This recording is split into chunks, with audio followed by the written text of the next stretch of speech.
एक बार सुंदरवन गांव में गर्मी बहुत बढ़ने लगी, जिससे फसलें सूखने लगी। अचानक पता नहीं मौसम को क्या हो गया था। इस बार बरसात के मौसम में भी आसमान से एक भी बूंद पानी नहीं टपका था। सुंदरवन गांव के सभी लोग बहुत परेशान हो गए। आखिरकार उन्हें पानी के लिए दर दर भटकना पड़ रहा था। पता नहीं इस बार इंद्रदेव हमसे क्यों नाराज हैं। बरसात का मौसम खत्म होने वाला है, फिर भी आसमान में कहीं भी काले बादल नजर नहीं आ रहे। मुझे तो लगता है हमारे प्यारे से सुंदरवन गांव को किसी की नजर लग गई है, तभी ये सब हो रहा है। नहीं तो आज तक कभी भी ऐसे हालात देखने को नहीं मिले थे।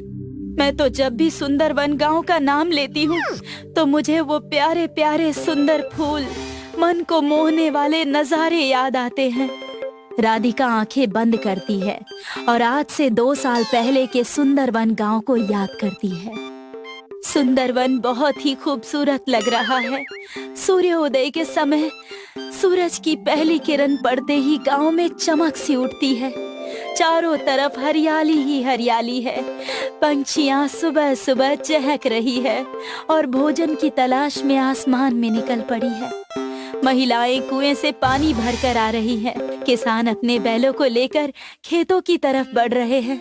बच्चे अपना स्कूल बैग लेकर स्कूल जाने के लिए निकले हैं। सभी लोग संपन्न और खुशहाल दिखाई दे रहे हैं।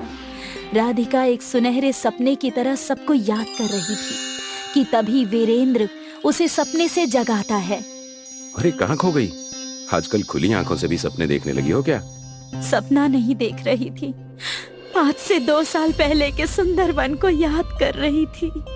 हाँ यार, वो भी क्या दिन थे जब इस गांव में खुशहाली ही खुशहाली, हरियाली ही हरियाली और चारों तरफ चकाचौंध थी। लोग इस गांव को देखने के लिए, यहाँ की खूबसूरती देखने के लिए दूर दूर से आया करते थे। और एक आज का दिन है, इस गांव में जीना मुश्किल हो गया है। पता नहीं आगे क्या होगा। फसलें सूख जाने से सारे गांव में अनाज की किल्लत है। किसी के घर में भी इतना राशन नहीं बचा है कि वो 1 महीने तक भरपेट खाना खा सके। तुम 1 महीने की बात कर रही हो? हमारे घर में तो ऐसी हालत है कि 1 हफ्ते तक का भी राशन सही से नहीं बचा है। मुझे ही पता है कैसे मेरी माँ और बाबा खुद को भूखा रखकर हमारा पेट भर रहे हैं। हे ईश्वर, हमारी मदद कीजिए, नहीं तो भूख के कारण हमारा ये सुंदरवन गांव एक शमशान घाट बनकर रह जाएगा। मुझे लगता है हमें इस समस्या को दूर करने के लिए अपने गांव में एक हवन करवाना चाहिए। हाँ, यही सही रहेगा। पहली सैलरी मिलने का जॉय या first international trip to Dubai, office में बड़े प्रमोशन। वीरेंद्र और राधिका गांव में जाकर सभी लोगों को हवन के बारे में बताते हैं। सूखे की समस्या को देखते हुए सभी लोग हवन के लिए राजी हो जाते हैं। गांव में भगवान के मंदिर के सामने एक बहुत बड़ा हवन किया जाता है। हवन खत्म होने पर इस गांव में एक साधु बाबा आते हैं। भिक्षाम देहि माई। साधु बाबा एक एक करके गांव में सबके दरवाजे पर जाते हैं। हे माई, ये साधु कई दिनों से भूखा है, कुछ खाने के लिए दे दो। बाबा, घर में तो कल रात से चूल्हा नहीं जला है। मैं एक दिन छोड़कर एक दिन खाना बनाती हूँ, क्योंकि घर में पर्याप्त राशन नहीं है। ये सुनकर साधु बाबा जैसे ही इस घर से निकलने लगते हैं, वो औरत साधु बाबा को आवाज लगाती है। रुक जाइए बाबा, आप मेरे द्वार से खाली हाथ नहीं जा सकते। और वो औरत घर में जो भी राशन बचा है वो साधु बाबा की झोली में डाल देती है। ईश्वर तुम्हारी रक्षा करें और तुम्हारे सारे संकटों को दूर करें। साधु उस औरत को आशीर्वाद देकर और भिक्षा लेकर वहाँ से दूसरे घर की तरफ चले जाते हैं। साधु को एक कुटिया दिखाई देती है जिसमें एक परिवार खाना खा रहे हैं। भिक्षाम देहि। साधु की आवाज सुनकर परिवार का मुखिया बाहर आता है और उन्हें अपने हिस्से का खाना दे देता है।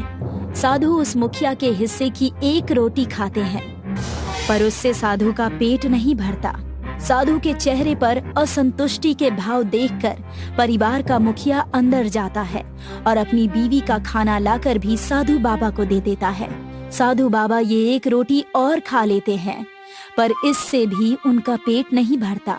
हे सज्जन पुरुष, तुमने ये अधूरा खाना खिलाकर मेरी भूख को और भी बढ़ा दिया है।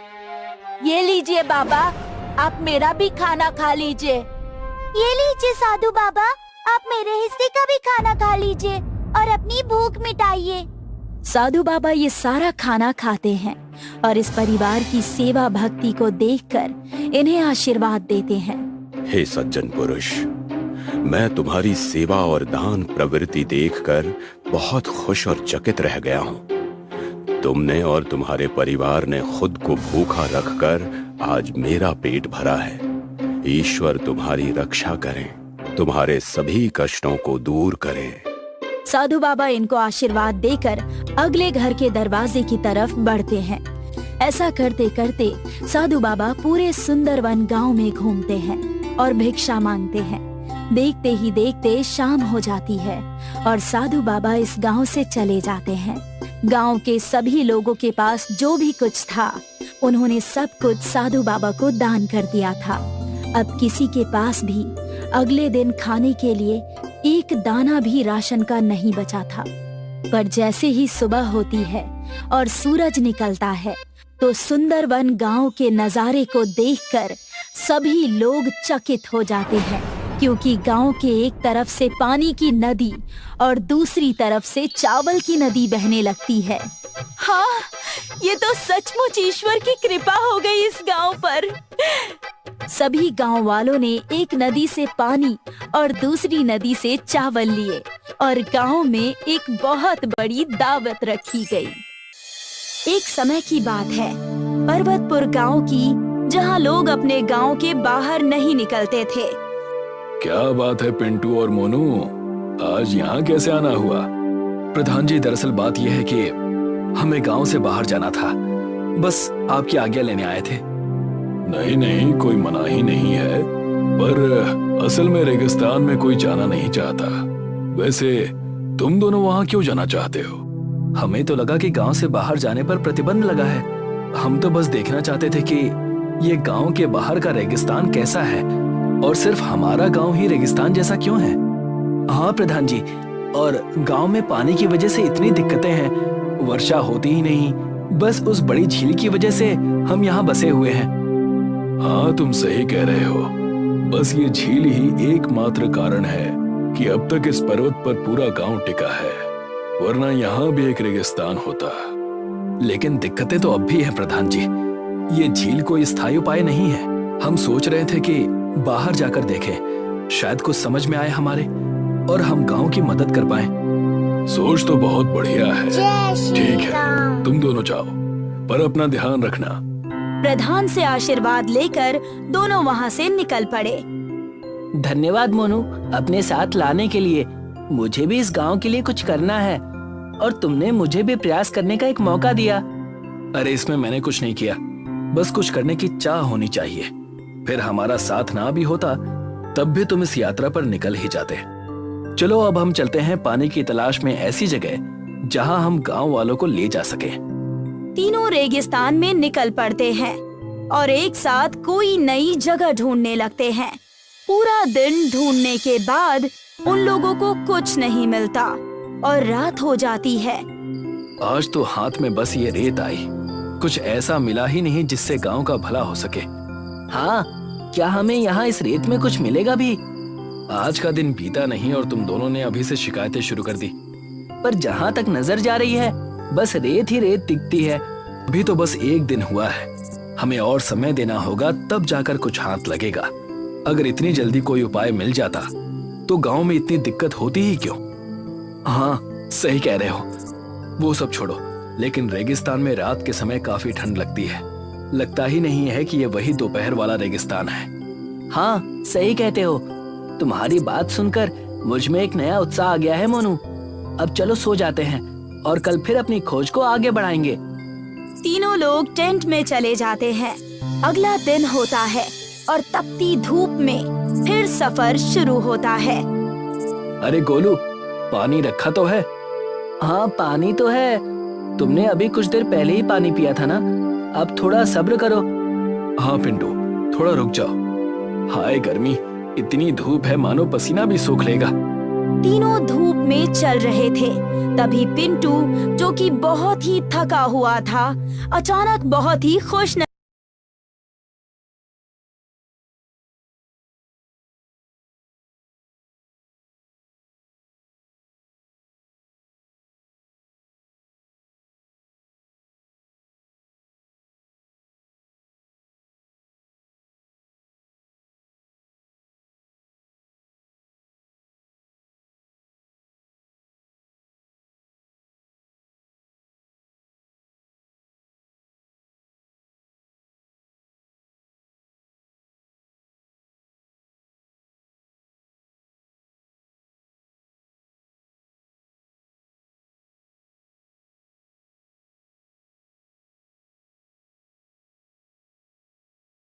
रुक जाओ, कोई भी ये पानी नहीं पिएगा।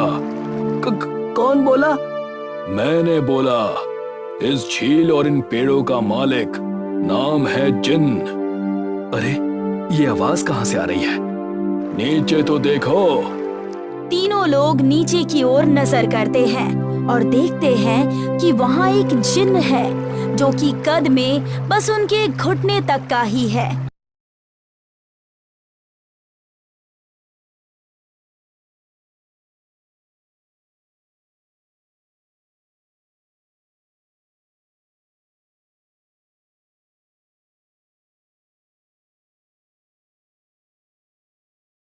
गांव की समस्या का हल ढूंढने निकले थे। गांव के झील का पानी अब सूख गया है और हमें बड़ी दिक्कतें हो रही हैं। कृपा कीजिए और हमें इस झील का इस्तेमाल करने दीजिए।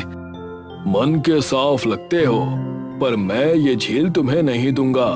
तुम्हें अगर मेरी मदद चाहिए तो बदले में कुछ देना होगा, पर हमारे पास ऐसा कुछ है भी जो हम आपको दे सके। हाँ, तुम्हारी ही तरह एक और व्यक्ति आया था कई वर्षों पहले और उसने मेरे सामने ये इच्छा जाहिर की थी कि उसके गांव में झील आ जाए। जी, वो गांव हमारा ही है। हाँ, और उस व्यक्ति ने अपना वादा पूरा नहीं किया और वरदान के बदले जो मेहनत करने का वादा उसने किया था वो उसने नहीं निभाया और झील पाकर मुझे भूल गया। अच्छा, तो अब हम क्या करें जिंजी? कुछ करो नहीं, उस व्यक्ति का वादा पूरा करो। तुम्हारे गांव की समस्या अपने आप ठीक हो जाएगी। पर उसने ऐसा क्या वादा किया था? वैसे मैं आपको पहले ही बता दूं कि हमारे गांव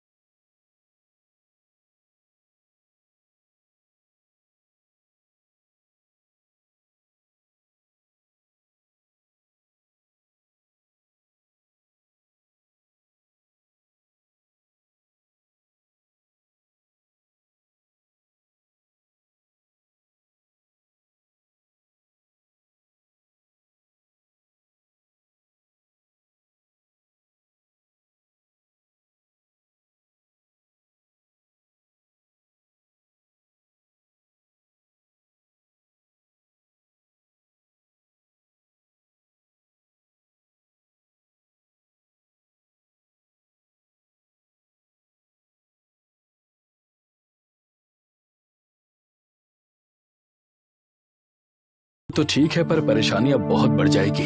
आखिर हम रेगिस्तान को हरा भरा करेंगे कैसे? हाँ, और हमारे पास उन छोटू जिंजी के अलावा और कोई चारा भी तो नहीं है। वही हमारी मदद कर सकते हैं।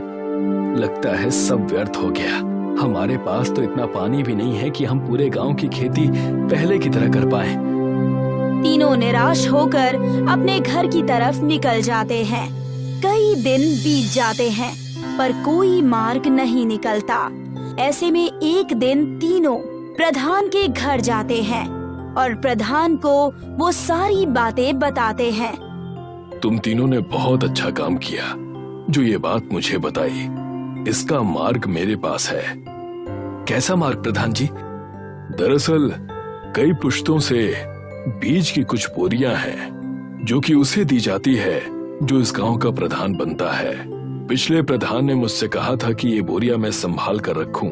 ये बोरिया जादुई हैं और इनके इस्तेमाल से रेगिस्तान एक दिन हरा भरा हो जाएगा। क्या सच प्रधान जी? एकदम सच बेटा पिंटू।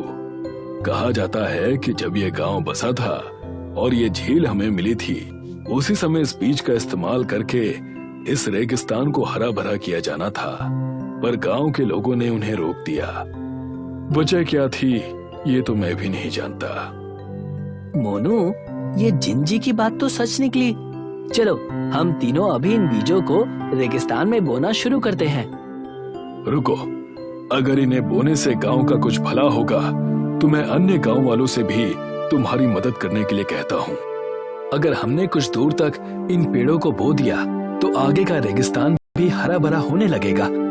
प्रधान तीनों को एक बोरी बीज दे देते हैं। चलो अब इन्हें बोते हैं और रेगिस्तान को हरा भरा करते हैं ताकि जिंजी हमारी मदद करें। गांव वालों की मदद से तीनों रेगिस्तान में बीज को दूर दूर बोना चालू कर देते हैं। उन्होंने उन सारी बोरियों के बीजों को अब काफी दूर दूर तक बो दिया था, लेकिन कई हफ्तों के बीतने के बाद भी वहाँ पर कोई पौधा नहीं उगा। ये देखकर तीनों दोस्त, प्रधान और गांव के लोग उसी झील के पास गए जहाँ पर वो जिन्न था। अरे मोनू, कहाँ है ये जिंजी? दिखाई तो नहीं दे रहे। मैं यही हूँ। कहाँ? नीचे देखो, नीचे। अरे ये तो सचमुच छोटू जिन है, बिल्कुल